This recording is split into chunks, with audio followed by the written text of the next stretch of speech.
سفر هنری بود در شهر مسکو.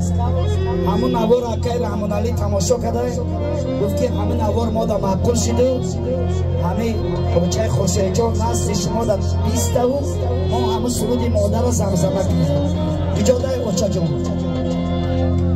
اکای رحمان علی شما هم بیاین، شما هم بیاین. همین موافق طلبی اکای رحمان علی جان بود که همین نوار را تماشا کردن، خواستم که همین سرود مادر شما در نزد ما بسته ما سراییم. زنده باشین. موافق طلبی بچه جان و اکای رحمان علی جان.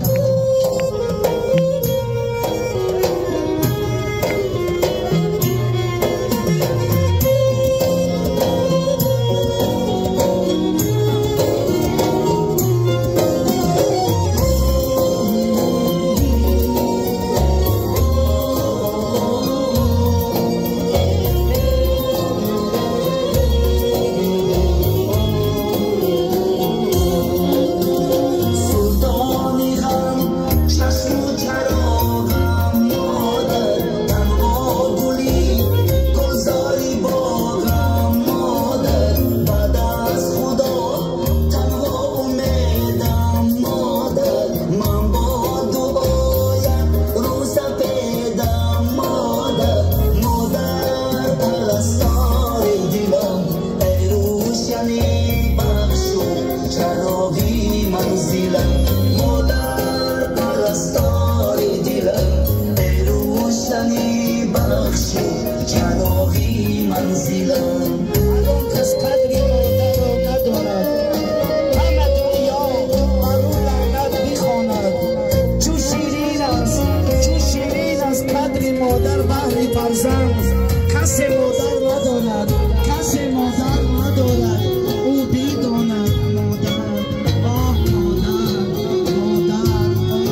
تشکر کلام برای سرود مادر یا برای مادری هر یکی خودمان 1% شود.